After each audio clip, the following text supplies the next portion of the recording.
Yo yo. Aku cek lali aku openingnya anjir.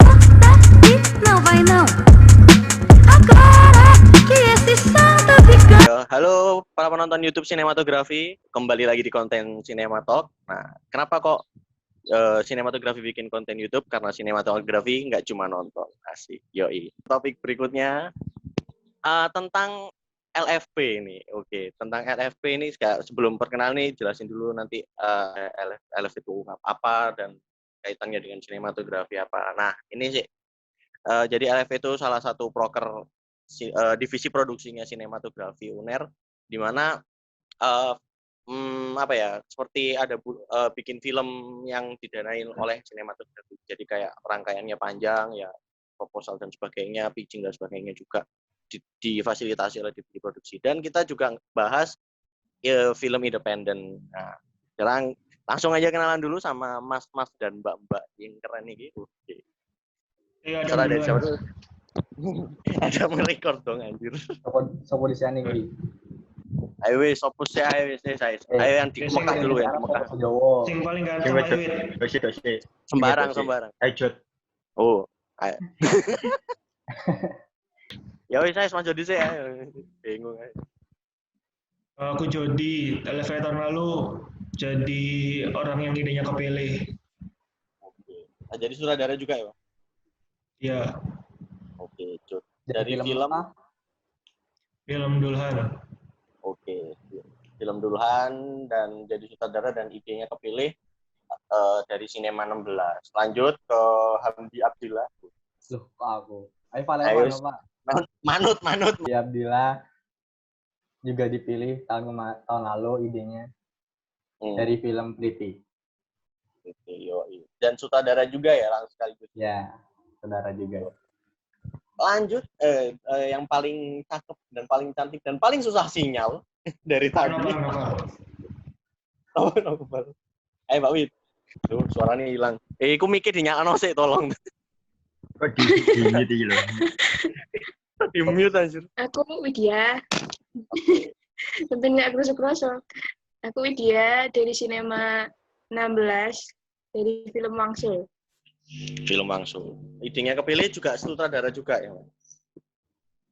Iya. Oke, dan yang terakhir ketua sinema kita, yuk. Kamu Mas, dirimu perkenalkan diri. Aku Novel Sabri. Apa ya? Ideku gak kepilih kemarin. Oh iya kan independen tapi. Oh iya, tahun lalu aku jadi sutradara dari film Bersat, salah satu film yang diproduksi secara independen di sini. Oke, jadi di sini tuh udah ada perwakilan dari 4 film sinematografi produksi tahun kemarin, di mana ada produksi dari LFP, dari proker divisi produksi, dan proposal lagi, film independen yang dimana nggak ikut LFP, jadi bisa ngikut langsung independen bikin film dengan sendirinya gitu ibaratnya. Nah, pertama ya bukan. Jadi ini kan tentu ada proses apa ya, pencarian ide ngono lah. Kan pertama-tama kalau di LFP dulu ya, kalau di LFP dulu ini kita disuruh apa sih? Disuruh nulis dibanding ide. Nah, waktu itu kepikiran dapat idenya tuh dari mana sih?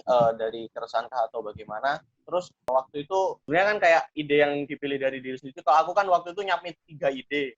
Nah, di antara kalian kan ada yang nyapit 1 ide. Nah, kenapa sih kok itu yang dipilih dimasukkan ke LFP? Gitu? Coba dari Mas Jody dulu. Ya berangkat dari keresahan sih.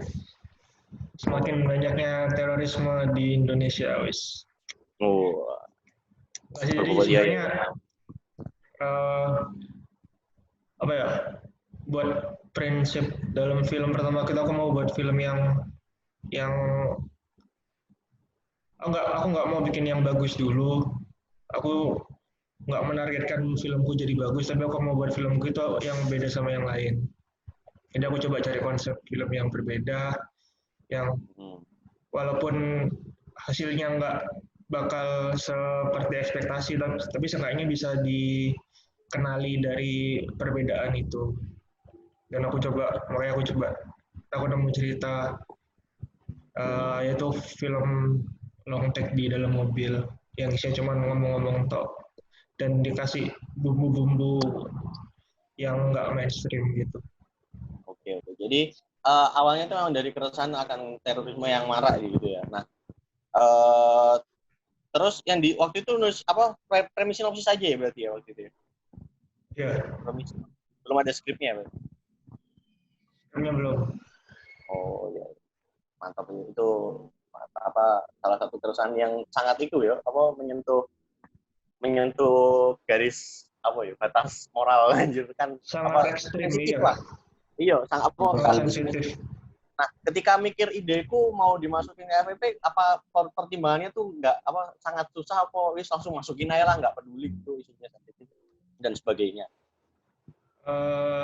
Sebenarnya ya langsung masukin aja sih urusan apa yang terjadi nanti yo kok lah urusan kok pejari lah ya. Iya. Oke, masukin ide dulu. Iya, itu sih. Kadang-kadang anak-anak sinem tuh ragu awalnya masukin ide tuh banyak apa? Gimana ya anjir masukin ide tuh takut jelek, takut nggak bagus ya tulis dulu ya intinya ya tulis dulu. Nanti kan ada proses lah pengembangannya akan dibahas juga. Nah, lanjut ke Mas Hamdi, gimana waktu menemukan idenya itu ketika baca premisnya Mas Hamdi? Kalau aku sendiri sih dari kayak isu di sekitar kita juga sih. Karena isu-isu di dekatku ini banyak sekali kayak membahas tentang feminisme, feminin, dan kayak patriarki yang terjadi di sekelilingku. Jadi kayak dari dasar-dasar itu aku jadi coba untuk menjadiin satu ide yang bisa dijadiin visual gitu sih. Ya. Jadi itu dari dalam atas dasar kalau Mas Jody kan tadi apa keresahan ya berarti dari diri sendiri. Kalau Mas Hamdi itu dari isu sekitar ya, lingkungannya mana banyak isu feminisme ya. Jadi terkait filmnya tuh terkait dengan isu gender gitu. Premisnya apa sih? Ingat nggak premisnya? Premisnya, aduh udah lupa. Jadi pokoknya kalau bisa dijelaskan secara singkat, filmnya lihat aja nanti ya. Gimana deh? Ya pokoknya tentang anak itu ya, apa anak yang kalau nggak salah itu aku mencoba mengingat. Anak yang bukan susah bergaul sih bukan. Terhambat eksplorasinya karena isu keterbatasan isu gender gitu lah. Jadi dia mau main ini nggak boleh pandangan masyarakat nggak cocok dan sebagainya. Polisi boleh. Ya kayak gitu ya. Oke, jadi dari isu sekitar. Nah, terus Mbak Widya nih, wah, ini film yang horor, bukan horor sih, ya horor sih, salah satunya agak-agak creepy gimana gitu dari antara filmnya LFP tahun kemarin. Nah, itu dapat idenya gimana tuh? Sebenarnya kemarin buat nulis Wangsul itu nggak langsung dapat cerita langsung sendiri. Pertamanya aku sempat nggarap skrip yang nggak syuting sampai sekarang. Terus akhirnya aku dalam lagi ngedevelop si skrip ini nemu ide cerita si Wangsul ini. Nah, pas waktu diajuin ke LFP ternyata ada yang nerima si ide cerita ini. Jadi ya emang nganggur ya dipakai aja. Oh, jadi awalnya bukan yang diniati itu bukan Wangsul ya sebenarnya? Bukan. Sebenarnya beda. Dapatnya tapi di tengah-tengah jalan, wah ada. Namanya Gingsul kenapa, ya? Gingsul aja. Gingsul jadi Bang. Ya agak relate sih. Tapi itu kepikirannya gimana sih awalnya tuh sebenarnya cerita turun temurun atau gimana sih itu? Wangsul. Kan Mas develop skrip itu aku nyoba kayak nyari gimana sih adat-adat pas ada kematian itu. Terus aku tanya-tanya sama orang sekitar rumahku aja dan dapat ide cerita itu yang tak pikir bakalan jadi film sendiri gitu kalau disendiriin. Ya sih, emang bener sih karena kalau aku sendiri ya bagi orang-orang kota pada umumnya ngelihat Wangsul ternyata bukan upacara kematian ya kayak ya kebudayaan setelah kematian itu kayaknya kayak tahlilan aja, ternyata enggak ada rupa-rupanya lah istilahnya. Itu sangat bagus sekali sih buat nonton. Kalau kapan-kapan ngelihat ada poster Wangsul diputar di mana langsung aja nonton. Terus nah ini yang film independen nih Mas Nopal nih, Bersat. Kotak Hitam Misterius, film Kotak Hitam Misterius. Gimana tuh ketemu idenya tuh awalnya? Sama sih yang dari yang lain sih, dari keresahan gitu. Jadi Gimana tuh? Kayak apa kan zaman kalau waktu itu yang lagi santrinya itu ada yang mereka itu lagi apa sih isu apa ya di daerah mana juga aku lupa. Itu kayak katanya daerah situ mau kiamat, terus mereka ngejual rumahnya, terus akhirnya pergi pindah, ada ngejual rumahnya, ngejual ternak dan lain-lain. Aku lupa tadi di daerah mana. Itu tentang isu bisa dikatakan hoax lah. Ya, hoax. Nah, kepercayaan ya benar, kepercayaan dan hoax ya. Itu tapi idenya tuh awalnya tuh emang kayak gitu, pure kayak gitu ya emang. Kalau itu kan ada yang berubah-berubah gitu. Kayak gitu sih, secara garis besar sama aja kayak gitu. Intinya tentang sebuah hoax yang menyebar di masyarakat gitu. Ya itu karena sangat sering ditemukan lah ya di Indonesia tuh kayak ya mirip kayak batu ponari waktu dulu. Ya benar. Ya itu kita karena banyak masyarakat yang masih banyak yang percaya dengan isu-isu seperti itu. Terus nih apa? Filmnya Nopal satu ini ya sama filmku. Satu dunia. Satu film. Satu universe. Kok bisa? Iya. Sama filmnya Hamdi juga. Iya, filmnya Hamdi. Apa? Satu universe. Kan MCU. Ya, itulah ya. Terserah. Movie Cinematic Universe. Oh iya, Movie ya benar. Oh iya, Movie ya. Iya, Movie itu Reza. Ada ya? Movie Cinema 15 itu Reza Radiannya sinematografi. Produksi kemarin 3 film ya berarti ya. 3 film main di 3 film yang satu periode lah istilahnya. Main yang filmnya video bisa nggak sih? Cuma udah dibahas habis mati, jadi nggak muncul. Sing Oke, lanjut. Untuk teman-teman yang dari LFP nih. Nah, kan waktu itu rangkaian LFP itu awal-awal setelah nancepin ide di Mading ide, terus disuruh dipresentasikan ke anak-anak sinematografi. Nah, waktu itu yang disiapkan waktu untuk presentasi itu apa aja sih? Mbak Widya. Yang disiapin pemilihan ide itu kemarin yang disiapin diri, sinopsis, sama apa ya, kayak alurnya bakal kayak gimana deh. Kayaknya seingatku itu doang. Nyiapin presentasi waktu itu, PPT ya? PPT apa? Jadi yang dijelasin garis besar film itu, tapi kayak apa ya, belum sampai ke budget, nggak dibahas juga ya waktu itu ya? Enggak. Oh enggak ya. Terus yang lain, Mas Hamdi, gimana tuh untuk persiapan? Nggak jauh beda sama si Widya. Kan alurnya dari Mading ide setelah terpilih kan baru masih ada pitching ide. Nah pas di pitching ide kan cuma kita perlu siapkan diri, terus siapkan draft yang sudah jadi, dan siapkan kayak moodboard yang pengen dibuat untuk film ini gitu. Itu doang sih. Waktu itu pakai argumen nggak? Argumennya apa sih waktu itu untuk merjuangin Priti? Argumennya panjang banget. Apa singkatnya? Singkatnya ya sebenarnya masalah feminim di film itu udah banyak dibahas gitu. Nah, apa sih yang buat kayak beda dari film-film yang lain gitu. Nah, makanya aku ambil sudut pandang seorang anak laki-laki gitu sih. Itu aja sih argumennya. Karena kan waktu itu dipilihnya kan berdasarkan audiens ya waktu itu. Dan dibentuk tim kayak yang sekarang. Jadi presentasi ini sangat penting. Terus lanjut ke Mas Jody. Mana tuh? Waktu presentasiin idenya, apakah ada ketakutan, aduh ini bakal ada yang ke-trigger nggak ya? Walaupun anak sinema kayak nggak ada sih. Atas ide ceritanya Dulhan tuh. Sebenarnya waktu hari apa itu namanya pemilihan ide ya, itu aku nggak tahu apa yang perlu disiapin. Jadi waktu sampai di tempatnya itu di kampus waktu itu, aku cuman modal bawa apa yang udah aku tulis di Mading ide, terus buat pengembangannya aku impulsif waktu di depan waktu jelasin. Jadi langsung otodidak ya, mendadak. Jadi Soalnya kan dulu waktu itu kan ceritanya kan aku ngirim 2 ide. Salah satunya Dulhan, terus ada ide satu lagi. Nah, sebenarnya aku lebih prefer ke ide yang satunya. Karena yang ide Dulhannya aku juga agak setengah-setengah, agak bimbang mau dilanjutkan apa enggak, soalnya ya ada perasaan takut juga. Tapi ternyata teman-teman lebih prefer ke yang Dulhan karena mungkin dilihat lebih menarik sama nggak mainstream dan lebih berani mungkin ya.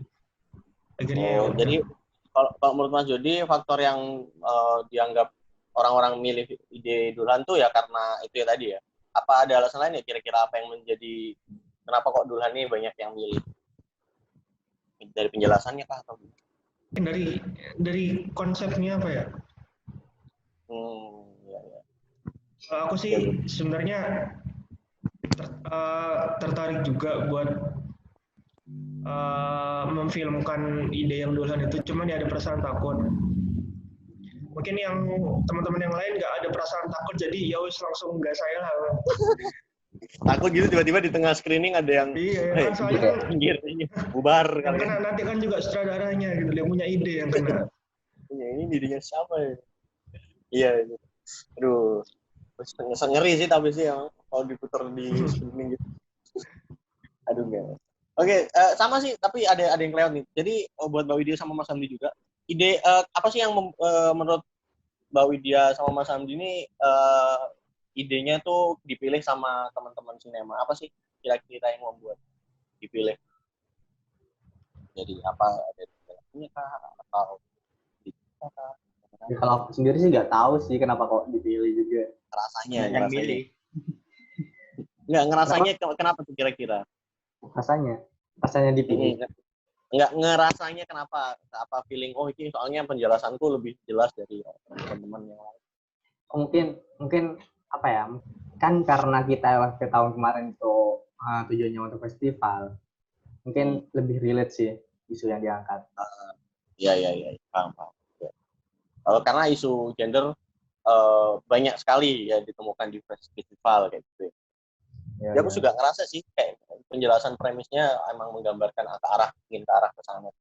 Terus untuk Mbak Widya sendiri gimana? Kalau dari Wangsul sendiri kayaknya lebih ini deh. Tahun kemarin lagi happeningnya horor, tapi aku jelasnya nggak horor sebenarnya. Oke. Jadi dari ketiga cerita itu, jadi singkat cerita waktu itu presentasi di kampus A di kelas itu ada cutting ya, nggak ada alumni tapi ada cutting gitu, terus kayak semua presentasi satu-satu, terus di voting gitu, guys. Jadi kayak semua ide ini siapa yang milih idenya ini, angkat tangan. Siapa yang milih idenya ini, layak nggak ini dimasukkan ke LFP kayak gitu ceritanya tuh.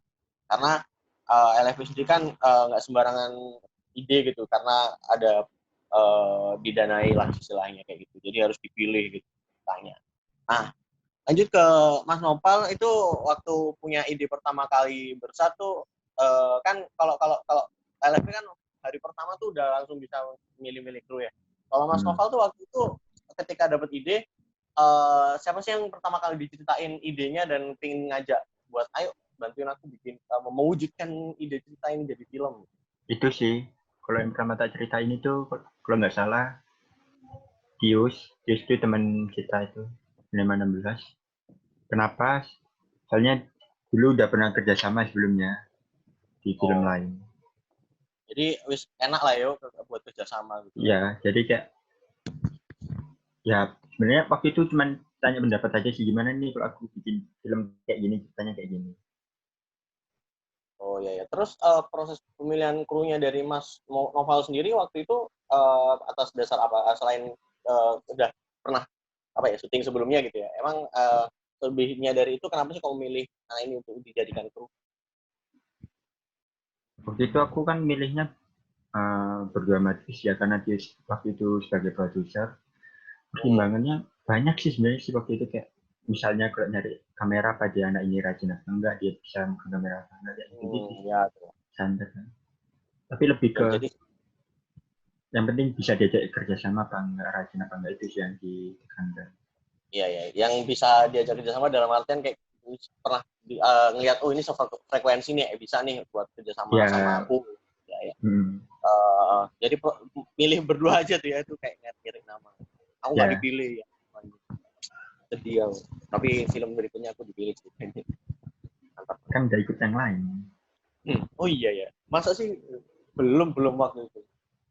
Oke. Lanjut, mirip dengan pertanyaannya Mas Novel buat teman-teman LFW. Nah, waktu itu kan milihnya tuh kalau bisa kita ingat kembali, waktu itu milih krunya tuh kan kayak apa ya, bukan diundi ya, maksudnya cepet-cepetan gitu loh. Oh, aku produser, misalkan Mas Hamdi waktu itu Arda, terus Mbak Wit milih Mbak Dita, langsung Dita ditulis. Terus kayak Mas Jody, produser aku lagi. Mas langsung milih.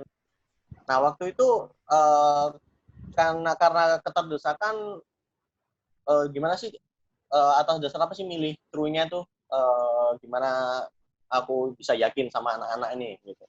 Coba ceritain waktu itu. Dari harus dari dulu. Ya udah dari Mas Hamdi dulu, ayo Mas Hamdi.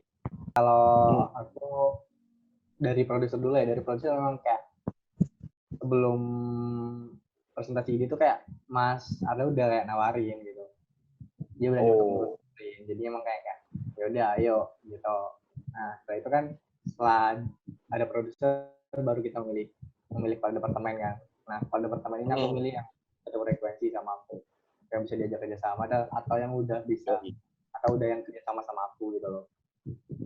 Nah, setelah udah kepala departemen baru kita ambil kru-kru yang udah ada. Itu aja sih sebenarnya.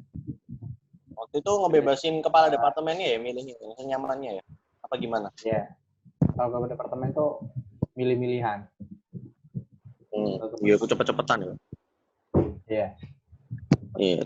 Oke. Terus lanjut ke Mbak Widya gimana? Kalau milih krunya tuh kemarin tuh, apakah sudah puaskah atau gimana? Untuk pemilihan krunya kan sebenarnya LFP niatnya adalah bikin film bareng-bareng, baik angkatan atas maupun angkatan bawah kan. Betul. Dan anak-anak yang baru. Melibatkan semua lah. Gimana ya? Kalau merasa puas apa enggak? Kita kan standar orang beda-beda, tapi di sini kita kayak coba nurunin apa yang kita punya yang sebelumnya di tahun-tahun yang syuting-syuting yang pernah kita lakuin ke angkatan bawah kita gitu. Jadi buat sarana belajar aja sih buat semuanya. Gitu. Ya. Jadi Mbak Widya tuh lebih mengedepankan bebas siapa aja, yang penting mau belajar lah ya, belajar bareng lah membuat film. Bagus sih, menarik ya. Karena memang di sinematografi sendiri kan nggak semua anak-anaknya udah paham film, paham teknis dan sebagainya, supaya aku awam gitu, tapi yuk belajar ya sangat penting sih itu. Mungkin bisa buat LFP berikutnya, buat Bam, Nindi yang kali nonton, aku juga, dan teman-teman yang independen juga boleh ngajak lah yang belum pernah syuting film, diajak. Bagus. Oke, lanjut ke Mas Jody nih. Menarik nih, aku mau nanya itu juga. Sebelumnya kan milih kru tuh atas dasar apa tuh? Coba awalnya gimana? Sebenarnya aku ada beberapa posisi yang kudu tak pilih secara personal karena emang tak pilih yang satu frekuensi sama aku, yang sepemikiran sama aku. Contoh. Stradaku Surya. Oh, Astrada. Terus apa lagi? Apakah ada lagi? Pasti kalau sing pemikiran Mbak Surya kan. Kalau sing nyambung kan. Semangat ya. Sajane aku enggak, tapi aku sing menyambungkan diri. Oh, anjir. Iku upgrade diri lah, memahami seseorang. Iya. Love you Mas Surya. Yo. Terus selain itu apa posisi yang kira-kira harus? Ya itu tadi. Surya karena aku merasa pola pikirnya dia menarik buat tak aja diskusi, buat ngembangin cerita ini. Sama scriptwriter juga. Scriptwriter kan aku kemarin Miliza. Terus buat yang lainnya, aku nggak jauh beda sama Widya sih tujuanku. Aku lebih ngutamain ya ini buat tempat buat belajar, buat cari pengalaman buat teman-teman yang belum pernah ikut produksi, belum pernah punya pengalaman produksi film. Ini buat jadi tahap awal mereka buat mengenal lebih dulu, buat mengenal produksi film. Ini targetku itu cuma buat ngasih pengalaman sih, buat ngasih buat teman-teman waktu itu Sinema 17 itu buat belajar.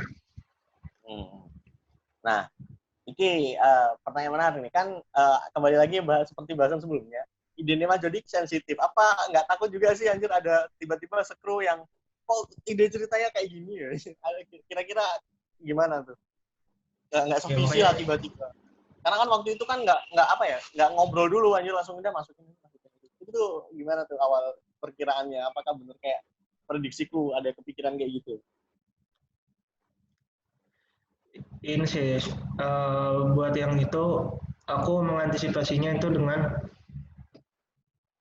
buat dalam pengembangan ceritanya itu aku benar-benar tekanin di riset. Aku benar-benar riset sedalam mungkin. Aku sama Surya ya soal kasus-kasus yang sedemikian. Dan juga aku menyiapkan ideologis, bukan ideologis apa ya, kayak penguatan alasanku kenapa kok aku membuat cerita seperti itu. Ya aku nyiapin argumen dari aku sendiri buat antisipasi kalau nanti sewaktu-waktu terjadi sesuatu. Jadi aku ceritanya itu dengan pemikiran yang rada panjang juga. Ya, penting lah riset karena kembali lagi kan bikin film nggak sekedar ngerekam, nggak sekedar bikin cerita, tapi harus ada riset di baliknya karena ya kita mengangkat isu tidak semua orang bisa terima ya, kita kuatkan dengan riset itu tadi, sangat penting sih. Nah selanjutnya nih kan ide kan udah kepilih nih dari voting kan, nah kepilih dan udah milih juga. Nah, disitulah mulai praproduksi kayak rapat, kayak terus pengembangan ide cerita. Nah, dari ide awal pertama yang dipresentasikan sampai draft final itu perubahannya sebesar apa sih? Kira-kira boleh diceritain nggak dari Mbak Widya dulu? Dari draft awal sampai akhir ya. Perubahannya seperti apa?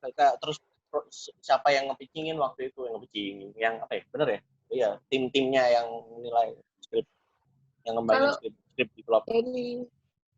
Kalau dari draft awal sampai akhir itu, kalau baru kita lihat kemarin, itu ternyata ada 7 draft. Yang cuma tak tambahin 2. Itu udah ketemu sama ada Mas Rizky, Mas Rizky, Mas Novian, Mas Arda, Mas Ajib, dan beberapa orang nopal juga banyak sih. Terus kayak tiap orang itu ngasih gimana sih sudut pandang mereka kalau melihat ini, kalau dari orang awam, kalau dari orang yang agak ngerti. Terus temanku juga aku kasih lihat gitu, kalau gini tuh gimana ya, kok agak gini ya, terus kayak alurnya masih dibolak-balik lagi gitu. Jadi ya lumayan sih ada 7 draft. Banyak itu, aku nggak ngira loh sampai 7 draft, banyak banget ya. Berarti aku sekali dari script development itu juga sekaligus sekalian riset juga ya, berarti ya riset tambahan lah istilahnya. Iya. Dari teman-teman itu. Ya, itu perlu juga itu guys. Kalau mau film tuh kita minta pendapat ke teman-teman yang lebih paham lagi, yang udah lebih dulu ngerti film, dan selain itu ya teman-teman yang ngerti isu yang diangkat gitu loh. Misalkan ya kayak isu ilmu hitam santet yo ke Surya gitu. Iya, bener kan. Yo itu salah satu contoh lah ya. Terus lanjut pertanyaannya sama ke Mas Jody, gimana? Tadi pertanyaannya? Ya tadi itu perkembangan draft awal. Oh ya. Draft akhir perubahan ini. Mungkin yang paling banyak berubah ininya saya dialognya sih naskahnya. Kalau buat teknisnya kan nggak jauh beda, cuman perubahan teknis cuman yang dari awalnya tuh kameranya diam, terus akhirnya kameranya ikut gerak ngikutin jalannya. Paling cuma naskahnya, soalnya kan kalau di film Dulhan itu kan yang diutamain kan dialognya. Gimana buat yang mau diangkat di filmnya itu kan dialog. Pembawaan ceritanya kan cuma dari dialog, soalnya ya itu tadi cuma satu TikTok. Jadi karena apa ya, cukup sulit buat gimana kita bisa membangun cerita lewat dialog, itu harus ada banyak pandangan dari beberapa orang. Iya betul. Karena karena kan ada banyak yang pesan gini, kalau bikin film dialog tok ya, karena aku juga pernah bikin film dialog tok, sebagian besar dialog itu pesannya tuh gini, jangan sampai bikin bosen itu ya nggak Mas? Pernah nggak dengar kayak gitu juga? Iya. Bikin dialog tok gitu. Selain itu apa lagi? Hati-hati. Ya, jadi sama dalam bangun naskahnya juga aku nggak cuman dipikir aku sama scriptwriter sama Suryato, tapi aku juga ngajak ngomong satu timku, anak-anak Surya yang lain, aku mintain pendapat juga buat ngembangin ceritanya. Biar visinya sama ya, biar visinya jelas lah. Oke. Terus Mas Andi gimana tuh? Walaupun aku dekat dengan film ini, tapi kalau aku sendiri sih cuma 4 draft sih. Dari 1 sampai 2 itu masih sama kayak pitching sama Novian sama Mas Rizky. Nah setelah sama draft 4 itu kita diskusi bareng sama satu krunya semua. Itu sih sampai jadi draft 4 terus syuting deh. Sangat simpel ya terdengarnya, tapi paling carry syutingnya gini. Alah. Yoi. Jadi tetap berarti selama proses pengembangan skrip itu lebih ke internal sendiri ya. Siapa sih waktu itu yang script development, Mas Andi dari cutting atau alumni? Si Mas Novian sama Mas Rizky. Oh iya. Jarda kan produsernya kita, jadi kayak ngedevelop sendiri, ngedevelop sama tim kru sendiri. Paling banyak yang dirubah dari awal apa sih kira-kira? Ya itu kayak konflik yang terjadinya sih, konfliknya tuh kayak kurang apa ya, kayak belum menunjukkan sisi femininnya gitu. Oh iya, pengembangan konflik. Oke, terus move to novel nih. Nah, kan kalau dari LFB sendiri kru udah kayak difasilitasi dengan kayak script development juga difasilitasi, terus preview juga difasilitasi. Nah, kalau dari Mas Nova sendiri proses pengembangan skripnya gimana tuh waktu itu? Kembangin sendiri sih. Enggak. Waktu itu aku ada penulis skrip kan, Julia Cinema 16. Terus habis itu ada produser Dius dan skrip konsultan Jihan. Nah itu jadi ya skripnya muter-muter di situ aja, di 4 orang itu termasuk aku. Jadi kayak misalnya udah aku sama Julia bikin cerita gini, bikin dialog gini, terus kita kasih ke Jihan. Ji, ini gimana nih skrip konsultan, dan Ji ini kalau kayak gini gimana? Oh kurang ini. Oh udah yang kurang ditambahin. Terus kita kasih ke Tius gimana Yus? Oh belum oke filenya gini ya gitu terus. Jadi sampai 3 draft kemarin kayak gitu. Oh 3 draft ya? Sampai matang tuh muter terus ya? Iya, muter terus kayak gitu. Kalau aku tapi ancen Mbak Jihan ini ancen top sih ya. Ya jadi sebenarnya kalau kejadian lebih ke kayak hal-hal kecil gitu yang bahkan aku aja yang pokoknya yang aku lupain lah. Kayak oh ya kan penonton nggak tahu kalau ini kayak gini, ya kalau ini kayak gini. Kita jadi harus kasih penjelasan sendiri, dan itu aku lupa ngisi penjelasan itu di film. Terus ingetin sama dia. Ya, saran buat teman-teman yang bikin film mau ngembangin skripnya bisa ke Mbak Jihan juga, salah satunya sinema. Ya nggak gitu. Salah itu satunya.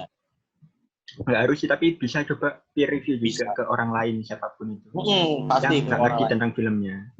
Soalnya kadang kayak, oh aku udah paham filmnya ini kan tentang kayak gini. Soalnya aku yang bikin film, aku yang bikin cerita. Coba kamu kasih ke orang lain, paham nggak ceritanya? Oh iya. Yang belum pernah mendengar ide ceritanya, yang belum pernah membaca skripnya, dimintai tanggapan gitu ya. Oh lebih banyak ketahuan ya kurangnya. Ya, mungkin pasti ada lah beberapa kayak, loh ini kok tiba-tiba kayak gini. Kayak gitu. Oh ya, praprot selain itu kan dari LF ini kayak ada terjadwal juga sih sebenarnya, harus ada ini dan itu. Nah, setelah pengembangan skrip itu ada plot lain dari perangkaian film itu proses pengembangan skrip setelah itu apa ya? Oh iya, reading dan reki. Nah, waktu itu reading dan reki dengan kru yang baru pertama kali syuting, lalu mungkin dengan talent yang di luar sinematografi, itu bisa diceritain nggak prosesnya kayak gimana? Coba dari Mas Hamdi dulu. Kalau aku sih gimana ya, paling gemes banget sih pas reading ini. Karena menurutku reading sama orang luar yang, apalagi anak kecil sama ibu-ibu yang bukan ibu sih sebenarnya, kayak Mbak. Gimana ya? Tante lah. Enggak lah. Belum. Enggak. Mbak. Mbak Dimas lah. Aja lah. Halo Mbak, kalau lihat ya Mbak. Iya, kok nonton. Mbak sopo sih jenenge kalian? Mbak Dimas. Nah, kayak menyatukan satu apa ya? Kayak satu chemistry itu susah banget sih sebenarnya. Karena anak kecilnya sendiri gimana ya? Dibilang susah diatur ya emang anak kecil gitu. Ya gitu sih, kayak gemes banget sih pas waktu reading sama rekinya. Pas reading itu cuma dilakukan berapa kali ya? Ya segitulah. Oh iya, waktu itu karena satu dan lain hal readingnya agak kurang lama lah istilahnya waktu itu. Ya. Nah, itu proses treatment mengatasinya gimana tuh waktu hari itu? Sebenarnya untuk mengatasinya ya kita lebih wanti-wanti apa ya, sebagai saudara lebih wanti-wanti ke Astradaku sih sebenarnya. Gimana caranya untuk ngatasin ininya, yang ngatasin kayak anak kecilnya ini gimana gitu. Nah, kalau aku sendiri ya lebih wanti-wanti ke Astradaku sih sebenarnya. Ada nggak sih tips khusus dalam men-treat anak kecil nih dalam memberi dalam direct? Khusus itu sebenarnya apa ya, kayak lebih baik luangkan waktu yang sebisanya anak kecilnya itu aja sih sebenarnya. Jangan kayak memaksakan kalau kayak nggak ada waktu gitu. Soalnya kemarin kita ada satu waktu kita memaksakan dia untuk kayak reading, dan malah moodnya dia kayak lebih kacau gitu, jadi kayak susah untuk reading. Paham. Nah, kayak cari waktu yang emang benar-benar dia mau untuk reading, dan siapkan jajan juga sih, siapkan banyak itu makanan sama jajan. Iya, berarti harus ekstra sabar lah yo itu duluan. Yoi. Iya, oke. Terus mati lampu tadi. Ya moro-moro jadi gelap, kaget aku. Wangsul. Dark mode ya, dia ya. Naik mode. Moro-moro mendung. Terus proses reki gimana waktu itu, lancar aja atau ada perubahan-perubahan yang signifikan? Kalau pas reki sih ada kayak beberapa adegan yang diubah ya, soalnya kayak tempatnya tidak sesuai gitu sama yang di script. Jadi kayak ada beberapa scene yang memang harus diubah. Maksudnya bukan dirubah konsep, kayak dirubah apanya ya, kayak kata penempatannya gitu sih sebenarnya. Pembawaan ceritanya ya segitu aja, cuman ya pembawaannya ya tetap pembawaan ceritanya tetap. Oke, paham. Mungkin lanjut teman. Oh iya, plotnya tetap. Yolah. Aku ngubah plot anjir dalam reki, aduh. Pusing. Ngubah skrip juga, draft baru lah jadinya. Ya. Oke. Lanjut ke Mas Jody, gimana tuh? Kalau menurut Mas Jody sendiri waktu reki kemarin dan reading, proses pra-plotnya tuh. Kalau di filmku itu readingnya cukup susah sih ya. Ya karena selain aku harus menanamkan karakter di talentnya, tapi juga sekalian talentnya itu harus menghafal 5 lebih lembar skrip, dan itu harus dihafal semua karena kan filmku kan nggak ada cut, jadi mau nggak mau harus gerak dari awal skrip sampai akhir. Itu juga yang rada susah. Jadi tantangannya banyak banget sih buat reading sampai reki ini. Buat reading karena talentnya tuh awalnya nggak saling kenal, dan waktu itu talentnya tuh kehitung telat sih buat nemu talentnya. Oh iya. Mereka kan mau nyari yang bapak-bapak yang beneran bapak-bapak yang emang yang umurnya 30 tahunan lah. Ya. Tapi akhirnya nggak nemu, akhirnya ya dicari info-info lagi, dan kebetulan waktu itu aku nyarinya ke Nopal buat talent filmku ini. Aku masih ingat waktu bulan puasa tahun lalu, itu aku nyari, tanya kenalan ke Nopal, ada nggak yang kira-kira cocok buat jadi talentku, dan kebetulan Nopal ada, dan aku lihat juga ternyata ya lumayan cocok banget. Iya. Dari situ, Tapi, ya terus. reading paling cuman berapa minggu itu buat apa ya, nyatuin